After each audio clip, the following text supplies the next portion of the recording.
शादी के मंडप में बैठे सब लोग यही सोच रहे थे कि दुल्हन कौन है। किसी को कोई अंदाजा नहीं था। जैसे ही दुल्हन का घूंघट उठा पूरे हॉल में सन्नाटा छा गया। दुल्हन निकली बिंदिया। ईसा की आंखें फटी की फटी रह गई। सूरज एकदम सुनसा हो गया। दादी तो लिटरली बोल पड़ी, हे राम ये क्या हो गया। लेकिन एक इंसान ऐसा था जिसे कोई शौक नहीं लगा और वो था गुलाब सिंह। उसके चेहरे पर एक अजीब सी जीत की मुस्कान थी, जैसे वो पहले से जानता हो कि आज क्या होने वाला है। गुलाब सिंह का ये कदम कोई मजाक नहीं, ये उसकी सबसे बड़ी साजिश है, क्योंकि वो अच्छे से जानता है ईसा और सूरज की जोड़ी पहले से ज्यादा मजबूत हो गई है। ईसा लगातार उसके राज खोलने की कोशिश कर रही है और सूरज अब खुलकर उसकी हर बात का सामना कर रहा है। गुलाब सिंह को डर था कि कहीं ये दोनों उसकी पकड़ से बाहर ना हो जाए। उधर बिंदिया की भी हालत खराब थी। उसकी सारी पोल खुल चुकी थी। घर वाले उसे तवज्जो नहीं देते। सूरज उसे बिल्कुल इग्नोर करता है और ईसा उसकी सबसे बड़ी दुश्मन बन चुकी है। ऐसे में गुलाब सिंह और बिंदिया दोनों हाथ मिला लेते हैं। इसीलिए दोनों ने शादी की, क्योंकि गुलाब सिंह को घर में फिर से ताकत चाहिए थी और बिंदिया को अपना बदला। जैसे बिंदिया का चेहरा दिखा, उसने सबसे पहले सूरज को देखा। उसकी आंखों में न डर था न शर्म, सिर्फ एक बात साफ दिखाई दे रही थी, अब खेल तुम्हारा नहीं मेरा होगा।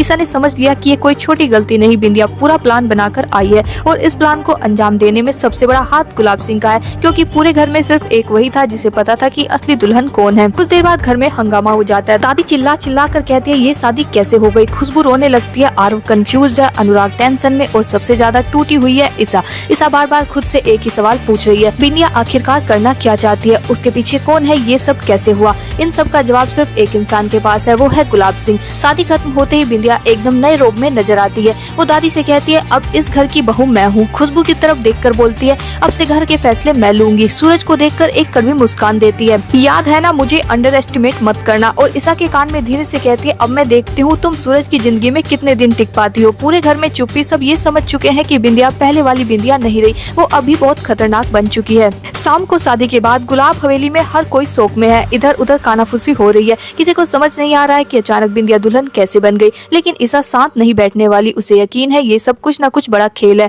छुपते छुपाते दुल्हन वाले कमरे की तरफ जाती है जहाँ बिंदिया की तैयारी हुई थी। जैसे ही वो कमरे में जाती है उसे अंदर से किसी की बात करने की धीमी सी आवाज सुनाई देती है। ईसा धीरे से पर्दे के पीछे छुप जाती है। अंदर गुलाब सिंह और बिंदिया बैठकर धीरे धीरे बात कर रहे होते हैं। वो दोनों नहीं जानते थे कि ईसा वहाँ पर खड़ी हुई उनकी बात सुन रही है। बिंदिया कहती है गुलाब सिंह जैसा तुमने कहा था मैंने वैसा किया, अब वादा निभाइए, अब इस घर में मेरी जगह कोई नहीं ले सकता। गुलाब सिंह गुस्से से तू बस अपनी जुबान बंद रखेगी, किसी को ये नहीं पता चलना चाहिए कि हमने शादी क्यों की है। अगर किसी को सच्चाई पता चली तो तू भी यहाँ नहीं रहेगी। बिंदिया हंसकर बोलती है अरे मैं क्यों बताऊंगी, मेरा फायदा तो इसी में है और वैसे भी मैंने तुमसे कहा था ना मेरा बदला अभी पूरा नहीं हुआ है। सूरज को मैं चैन से नहीं जीने दूंगी, ईसा की खुशियों को मैं बर्बाद करके छोड़ूंगी, तभी तो मैं वापस आई हूँ। गुलाब सिंह बस तू ये याद रख हम दोनों एक टीम है, तेरा काम बदला लेना है, मेरा काम इस घर को अपने काबू में रखना। ईसा ये सब सुनकर दंग रह जाती है। उसकी सांसें जैसे रुक जाती है। उसे विश्वास नहीं होता कि गुलाब सिंह और बिंदिया मिलकर उसे और सूरज को बर्बाद करने की प्लानिंग कर रहे हैं। ईसा धीरे से पीछे हटती है, कमरे से बाहर जाती है। उसका चेहरा गुस्से से लाल। वो खुद से कहती है तो ये है असली सच, बिंदिया और पापा एक साथ है, मेरा घर तोड़ने के लिए, मेरे रिश्ते बर्बाद करने के लिए ये शादी एक जाल है।